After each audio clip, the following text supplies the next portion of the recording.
comment arrêter de te sentir nulle en tant qu'épouse, maman, femme, au travail, etc. Hey, salam alaikum, bienvenue sur le Miracle Fajr Podcast, le podcast qui t'aide à avoir plus de sakina, de sérénité au quotidien et dans l'au-delà.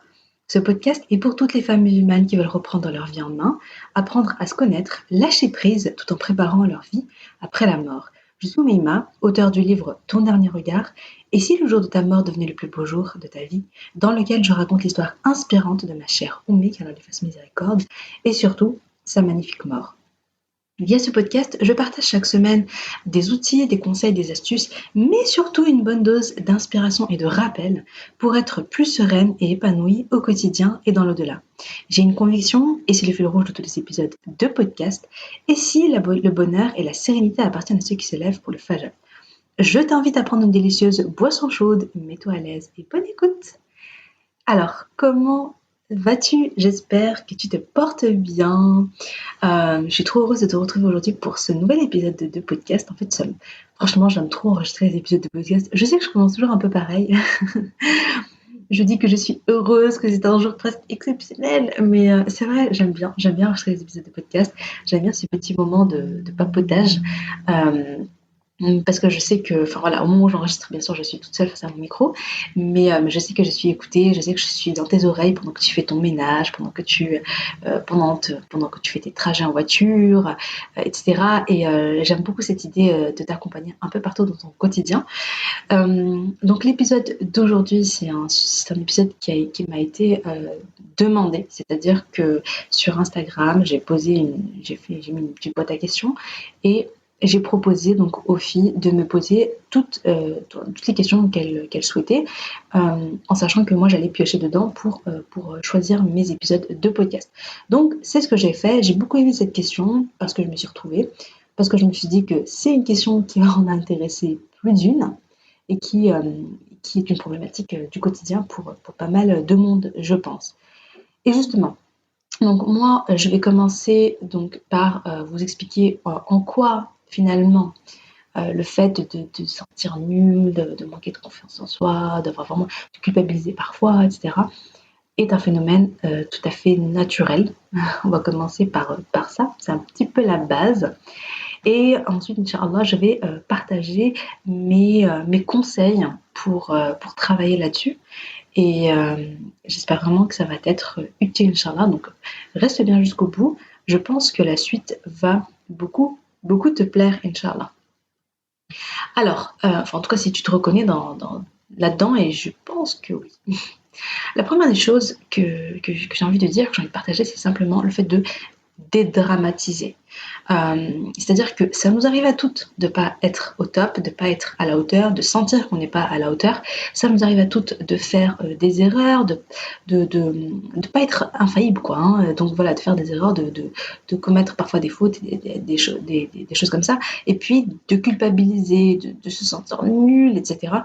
C'est quelque chose, c'est un sentiment qui est normal.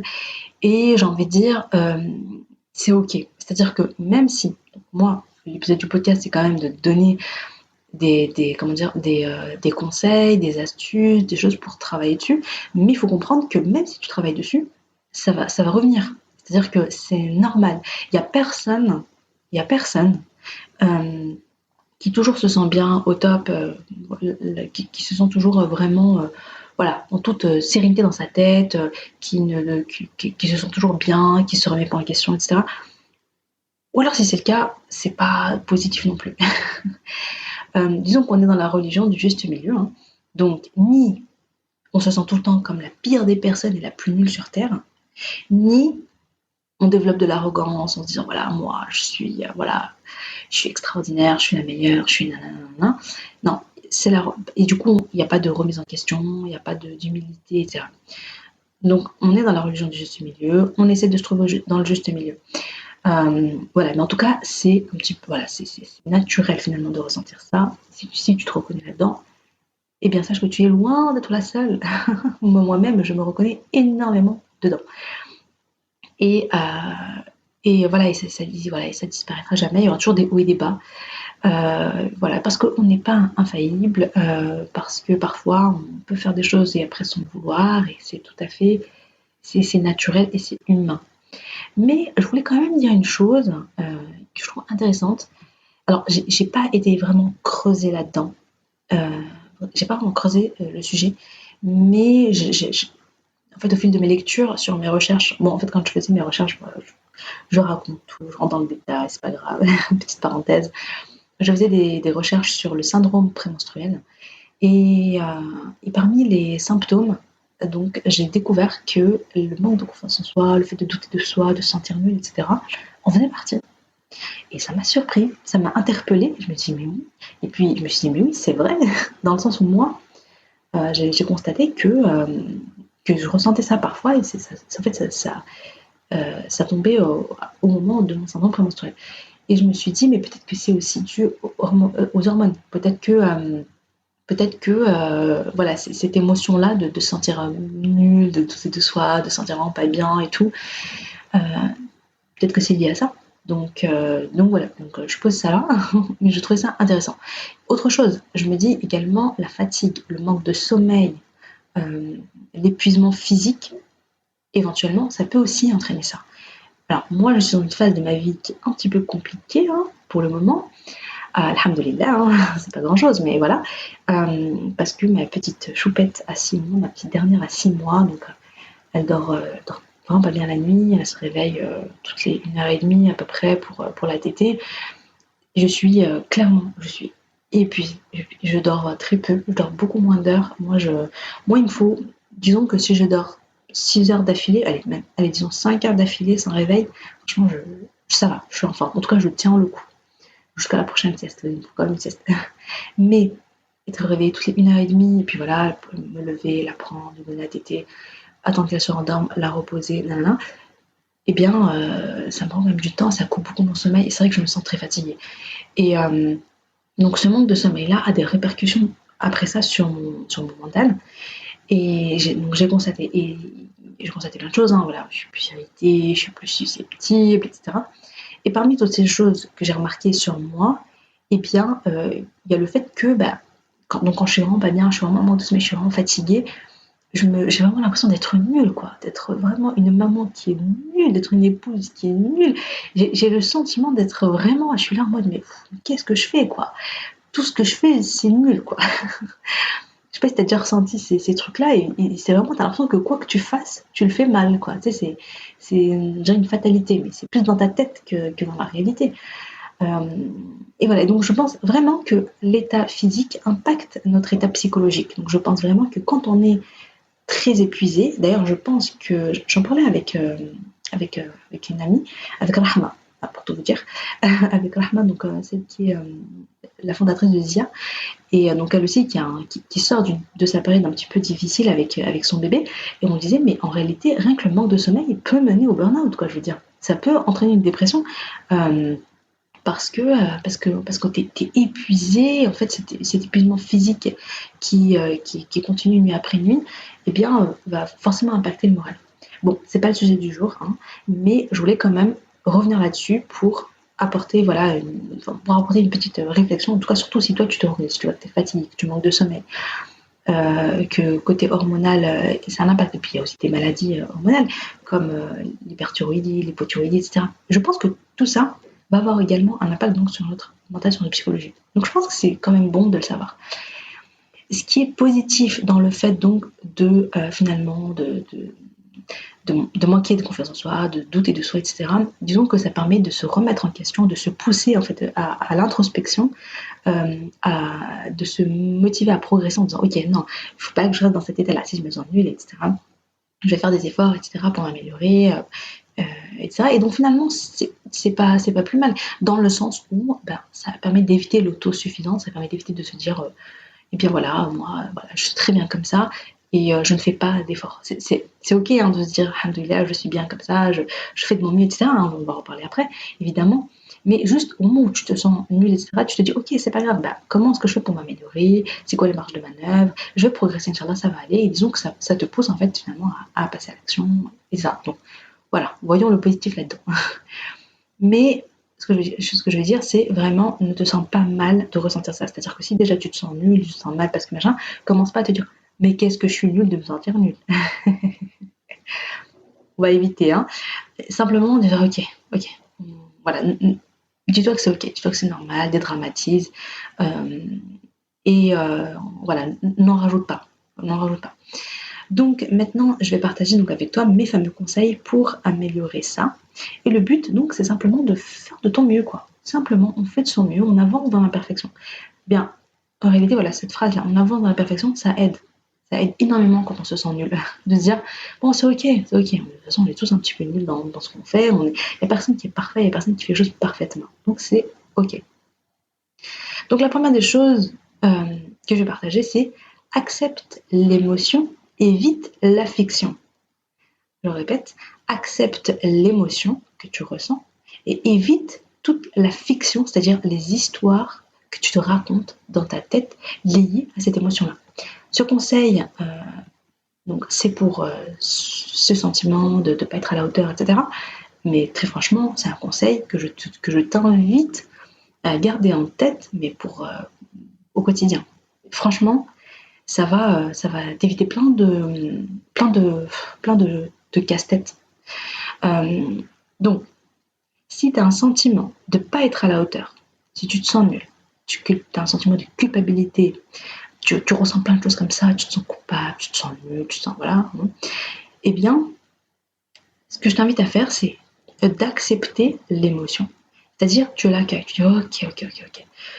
Tu te refocuses sur toi, dans ton corps, qu'est-ce qui se passe dans ton corps. Tu observes ce qui se passe dans ton corps, tu sens que tu es crispé, tu sens que tu n'es pas bien, tu sens que ta gorge est nouée, ou bien tu as une bulle sur la poitrine, ou bien... Enfin, voilà. Observe-toi, remarque qu'est-ce qui se passe à l'intérieur de toi. Nomme l'émotion, tu peux parler de... Enfin, tu peux chercher, voilà, qu'est-ce que je ressens, nommer cette émotion-là, et encore, tu n'es même pas obligé. Tu peux juste te concentrer sur ce qui se passe dans ton corps, et te dire, ok, j'accepte que là, je suis pas bien. Ouais, c'est ok, j'accepte que là, je me sens nul, je me sens machin. Ok. Voilà, je l'accueille, j'accepte, ok. C'est pas confortable, c'est très inconfortable, c'est très désagréable, mais j'accepte que ce soit désagréable pour un temps. Je rassure, hein, ça va pas durer. J'accepte que ça va être inconfortable pour un temps.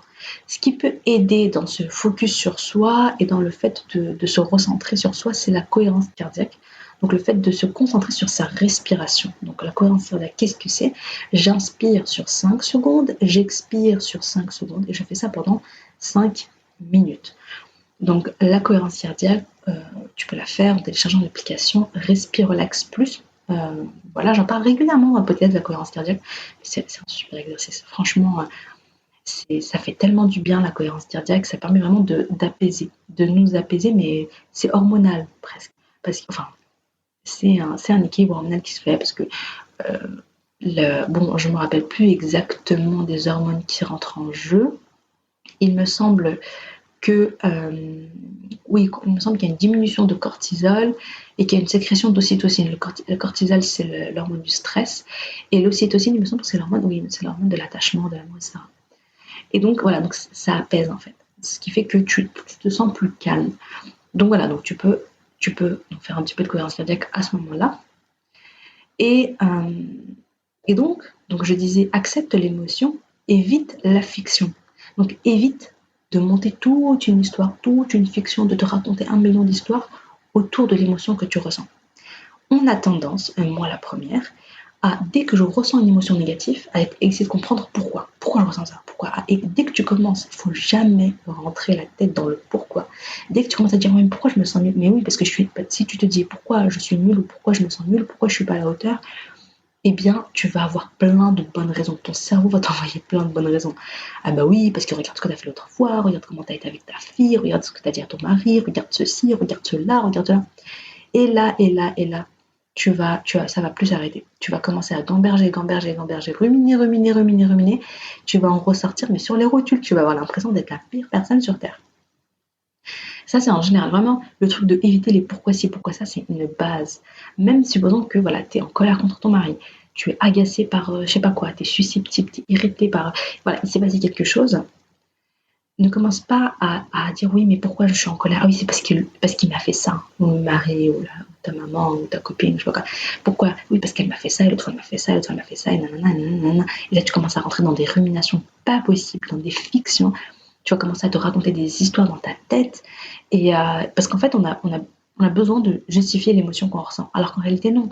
L'émotion, tu l'accueilles d'une part, et les pensées, tu te détaches finalement des pensées, tu évites toute cette ruina, quoi, toute cette rumination mentale, parce que vraiment, tu n'en sors pas après. Tu n'en sors pas, et tu remets la faute sur les autres, et etc. C'est vraiment pas bon. Donc pour ça, on évite les pourquoi ça va pas, tout ça. Et donc, une manière d'éviter de ruminer, même s'il y a tout un épisode de podcast là-dessus, Inch'Allah, ce sera peut-être le prochain épisode de podcast, mais sur comment arrêter de ruminer, parce que je sais que c'est une question qui revient, enfin voilà, c'est une question qui est importante, qui nous concerne toutes. Moi, ce que j'invite à faire, c'est je t'invite à te distraire de tes pensées. Te distraire de tes pensées, c'est-à-dire, parce que en fait, si tu ne fais pas une action concrète pour te distraire de tes pensées, ça va toujours revenir. Tant que tu vas ressentir cette émotion-là, tes pensées vont venir t'embêter. Elles vont venir t'embêter, elles vont pas te lâcher. Donc, une manière de faire, c'est écouter un podcast, comme un de mes podcasts, comme ce que tu es en train de faire en ce moment. Écoute un rappel, écoute une conférence, écoute un cours en ligne, lis un livre, lis le tafsir du Coran, apprends un nom d'Allah, lis des hadiths. En fait, il faut que tes pensées pensent à autre chose, quoi. Il faut rediriger tes pensées ailleurs. Et ça marche bien. Franchement, ça marche super bien. Super bien. Moi, ça m'arrive parfois, voilà, je suis irritée et tout, contre quelqu'un ou je sais pas quoi, ou contre moi-même. Et je me fais des montagnes. Moi, je suis la championne de la rumination. Franchement, c'est un truc de fou. Surtout, je pense en ce moment, là, en période un petit peu difficile, comme je disais, manque de sommeil, fatigue, etc. J'ai vraiment l'impression d'être, du coup, quand je suis pas bien et tout, je suis là, il y a des jours, mais oh là là, franchement, si je me laisse aller, je rumine du matin au soir. Et donc, j'ai conscience de ce qui se passe. Donc, je me dis, ok, mais allez, faut pas te laisser aller. Et donc, je vais aller. Je vais mettre un podcast, je vais mettre une vidéo YouTube. Le mieux, c'est voilà, quand je vais assister à une assise de rappel, alors c'est trop bien, vraiment. Tu es concentré, tu es dans l'instant présent, j'écoute, etc., avec les sœurs, etc. C'est trop bien. Ou bien un appel téléphonique où, évidemment, je ne vais pas parler de ce qui ne va pas, je ne vais pas parler de ce qui me fait ruminer, mais je vais appeler une amie pour prendre des nouvelles, je vais appeler quelqu'un de la famille pour Salat al-Rahim, donc pour la piété filiale, pour les liens. Renforcer les liens familiaux, mahabba fillah, etc. En tout cas, je vais m'occuper l'esprit. Et franchement, ça marche super bien. Hein. Parfois aussi, le simple fait de sortir, de se balader, de regarder la nature, de méditer sur la création d'Allah, etc. Voilà, t'as pensé à autre chose, ça te fait du bien aussi au corps, t'as changé d'état, de là où tu es, de lieu et tout. Ça joue énormément. Ça marche, franchement, ça marche bien. Donc voilà, retiens bien, accepte l'émotion, évite l'affection. Ensuite, je te dirais, connecte-toi à Allah. Connecte-toi à Allah. Si tu sens que tu n'es pas à la hauteur, si tu t'en veux pour une erreur que tu as commise, etc., et puis comme je dis, ça nous arrive à toutes des périodes comme ça, connecte-toi à Allah. Invoque son pardon, son aide pour devenir meilleur. Rappelle-toi que tous les êtres humains sont imparfaits. Allah nous a créés imparfaits. Allah nous a créés en sachant qu'on va commettre des péchés. Et Allah, ce qu'il aime, c'est que tu fais une erreur, tu commets un péché, tu fais quelque chose qu'Allah n'aime pas, Allah, ce qu'il aime, c'est le retour vers lui. C'est que tu retournes vers lui. C'est que tu lui demandes pardon. C'est que tu lui demandes qu'il te fasse miséricorde. C'est que tu l'invoques avec humilité et que tu réclames sa rahma. C'est ça ce qu'Allah il aime. C'est que finalement, que tu aies conscience de tes erreurs, du fait que tu es infaillible, du fait que tu es imparfait, que tu aies conscience que la seule chose qui peut te sauver, c'est Allah subhanahu wa ta'ala, c'est sa rahma, c'est sa miséricorde. Et finalement, que tu connectes ton humilité à la grandeur d'Allah. Ton imperfection au pardon d'Allah, à son amour. Allah, il aime quand on pleure, on invoque, lui demande de l'aide. Allah, il demande de l'aide. Allah, il aime ça. Donc, profite de ce moment où tu te sens nul, où tu sens cette humilité, pour te connecter à ton humilité, et puis ensuite pour te connecter à la grandeur d'Allah. Dire, Ya Allah, regarde comment je suis faible. Ya Allah, je fais des erreurs. Ya Allah, je suis pas à la hauteur. Mais Ya Allah, j'ai besoin de toi, j'ai besoin de ton pardon, j'ai besoin de ton amour, j'ai besoin de ta miséricorde. Ya Allah, j'ai besoin que tu m'aides à me progresser, à devenir meilleure. Ya Allah, je veux être une meilleure maman, je veux être une maman plus patiente, je veux être une maman plus douce, je veux être une maman qui donne la meilleure des éducations, je veux être une maman qui éduque mes enfants euh, sur ton chemin. Ya Allah, je veux donner une éducation où mes enfants t'aiment, etc. etc. Ya Allah, aide-moi à être une meilleure maman. Tu vois. Et puis voilà, et puis à chaque fois que là où tu te sens nul, là où tu sens que ça va pas, eh bien invoquer Allah pour qu'il t'aide à devenir meilleur, à devenir une meilleure personne. Parce que en plus tout est entre ses mains, c'est lui qui permet. Donc c'est vraiment de connecter son humilité à la grandeur d'Allah. Et, euh, et puis ensuite également, soucie-toi de ta akhira. Soucie-toi de ta akhira. Comment cheminer? Comment devenir meilleur pour Allah?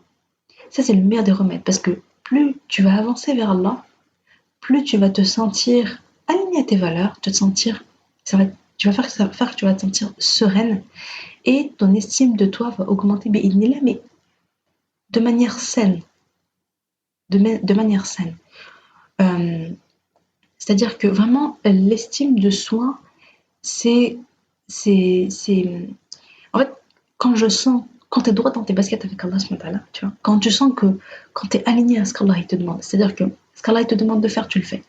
Et ce qu'Allah te demande de t'éloigner, enfin, tu vois, tout ce qui est désobéissance d'Allah, toi, tu fais de ton mieux pour t'en éloigner, eh bien, tu vas te sentir, ça va t'apporter une sérénité, ça va te sentir un apaisement. Et, euh, et ça va, une sorte de paix intérieure où tu vas te dire, ok, mais bah, je fais de mon mieux, quoi.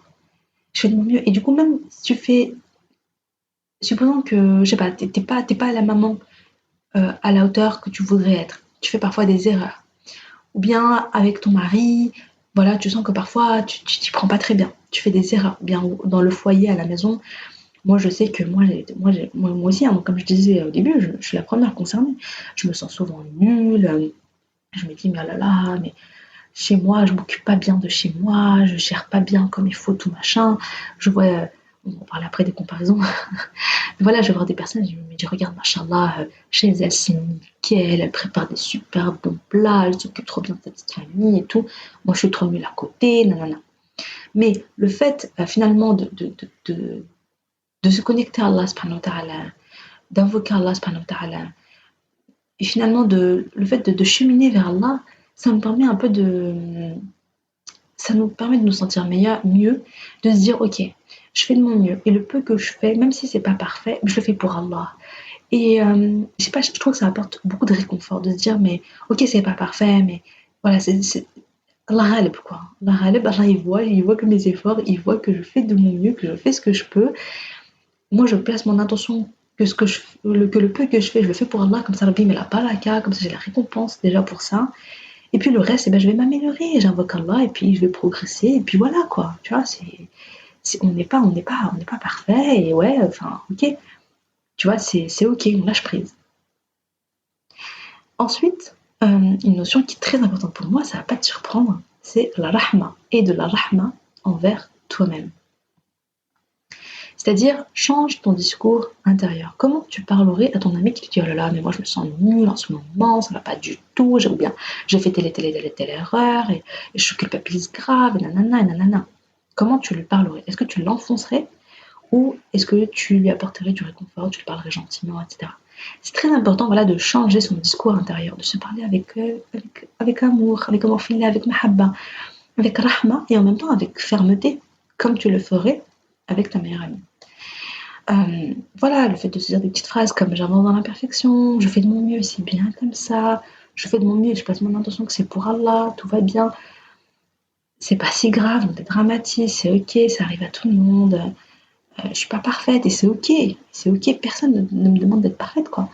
Euh, c'est comme elle me dit souvent, euh, elle me disait souvent, Rabbi yarhamha, quand elle fait une miséricorde, elle me disait fais ce que tu peux et fais-le pour Allah. Et le reste, lâche prise.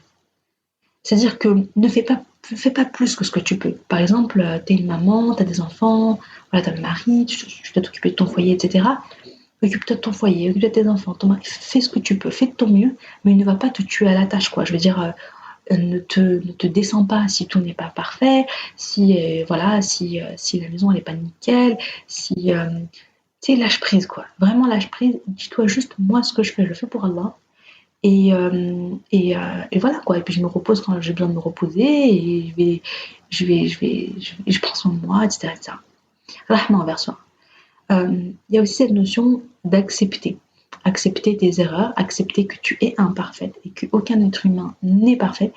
Et le plus important, c'est la progression, c'est le cheminement. C'est-à-dire que là, si tu te sens nul, bah écoute, le point positif, c'est que bah, tu peux que t'améliorer, tu vois.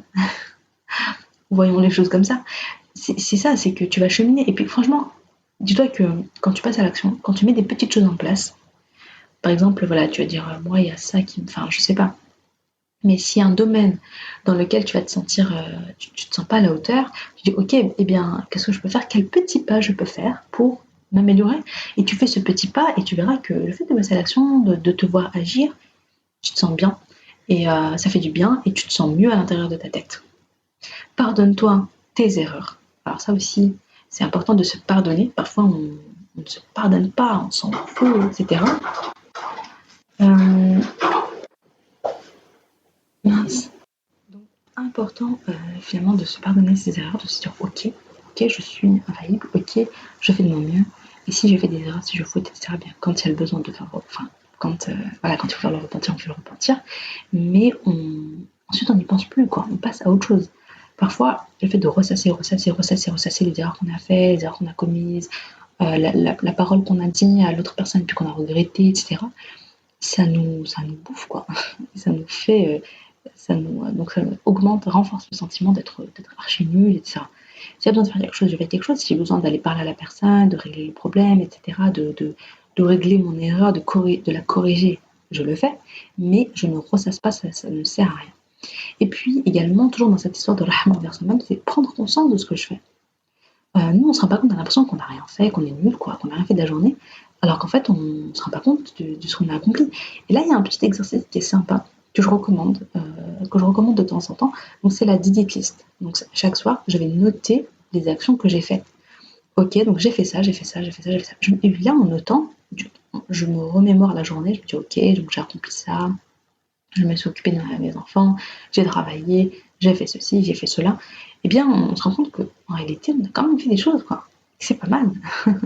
Donc, la dite list, dès qu'on a l'impression d'être pas productif, d'être nul, d'être je sais pas quoi, eh bien, ça peut être sympa.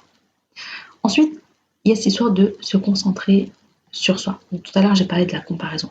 La première des choses, on ne se compare pas aux autres, même si aujourd'hui, je sais qu'avec les réseaux sociaux, en fait, on se rend pas compte à quel point il y a beaucoup de comparaisons faites de manière presque inconsciente. C'est-à-dire qu'à force d'être en train de scroller sur Insta, sur Facebook, sur je sais pas quoi, eh bien, on regarde un peu la vie des gens, mais on ne voit que ce que les gens veulent nous montrer. Et les gens, ils vont nous montrer que le best-of, quoi, que le meilleur. Ils vont pas nous montrer les galères, les difficultés, etc. Bon, ce qui est normal, mais enfin voilà, en tout cas surtout sur Insta, il y a un côté très, j'allais dire bling bling, mais pas bling bling que bling bling, mais bling bling de la vraie vie, c'est-à-dire je vais montrer que ce qui est le plus, là où il y a le plus de paillettes dans ma vie, quoi, là où il y a le plus de belles choses dans ma vie, je vais les montrer, le meilleur, et je vais occulter tout le reste, je vais pas montrer aux autres, voilà, mes soucis, mes galères, mes machins. Et du coup, les gens comparent c'est-à-dire leur vie, leur vraie vie, leurs problèmes, etc., à toi, ce que tu montres aux paillettes que les autres montrent dans leur vie. Ce qui n'est pas comparable. Et sachant que, je te le dis clairement, tout le monde a ses hauts et ses bas, tout le monde a ses forces et ses faiblesses, tout le monde a... Il y a des choses qui vont, des choses qui ne vont pas. Il y a pas. Personne n'a une vie 100% nickel avec zéro épreuve, ça n'existe pas, c'est au paradis. Tout le monde a ses épreuves. Mais sauf que toi, tu le sais pas.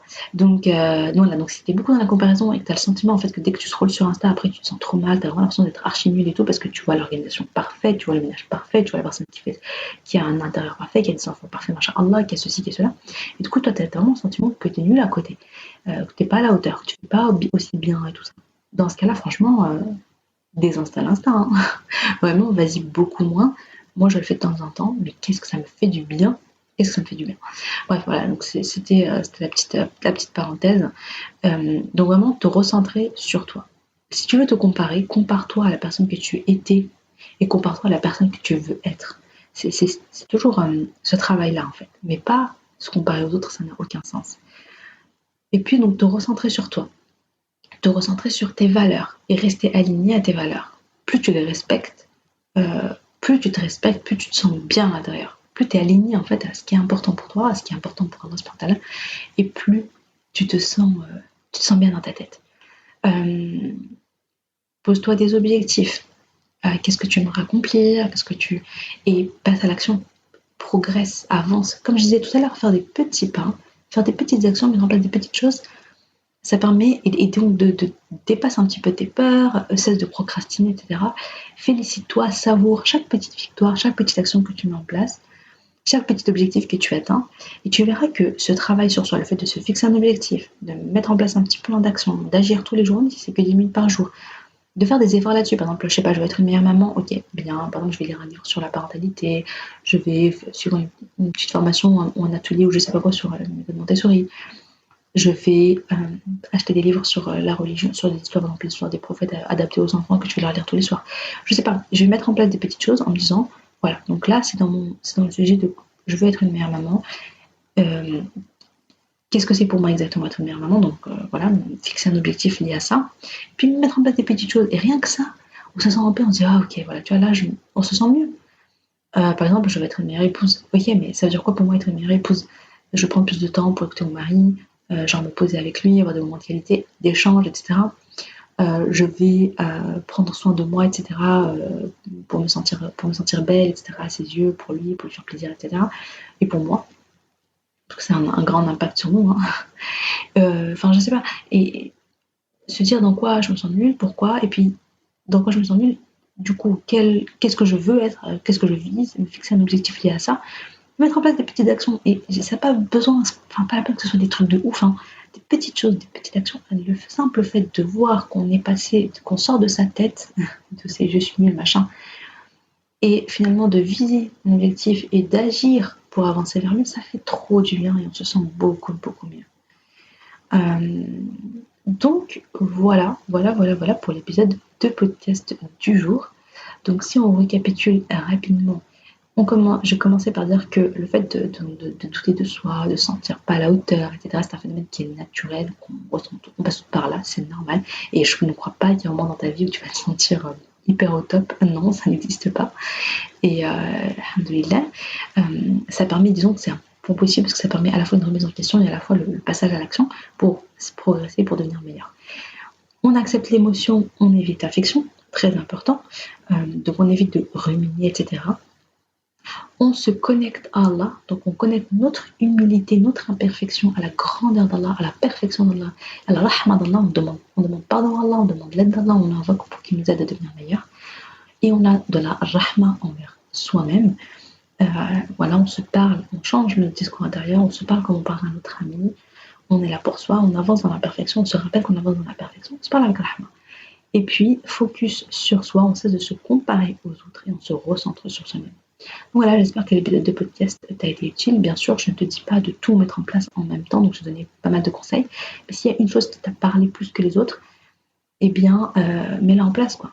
Mets-la en place, juste, tu peux réécouter l'épisode, enfin, tu peux réécouter, cet épisode de podcast dans quelques temps. Là, tu décides, par exemple, de mettre en place une fois, tu vois, je sais par exemple la connexion à Allah subhanahu wa ta'ala, le fait que dès que tu te sens nul, eh bien, tu vas invoquer Allah, etc. Allah subhanahu wa ta'ala. Et la prochaine fois, tu réécoutes le podcast et puis tu mets en place peut-être le fait d'accepter l'émotion, d'éviter l'affection, etc. Donc voilà, j'espère que ça t'a été utile. Écoute, si l'épisode de podcast t'a plu, n'hésite pas à le partager à tes amis. N'hésite pas à le partager à des mamans, à des épouses qui sont toutes sur le même bateau. N'hésite pas à le partager avec elles. Et si tu souhaites aller encore plus loin, eh bien, me laisser un gentil commentaire, ça me ferait trop plaisir. Et franchement, ça aide énormément le podcast à se faire connaître. Donc, de laisser un commentaire sur Apple Podcast, de laisser un 5 étoiles, ça serait génial, ça me ferait trop plaisir. Et d'ailleurs, c'est toujours un énorme plaisir de lire vos commentaires sur Apple Podcast. Donc voilà, merci de m'avoir suivi jusque là, merci de m'avoir écouté. Salam alaikum.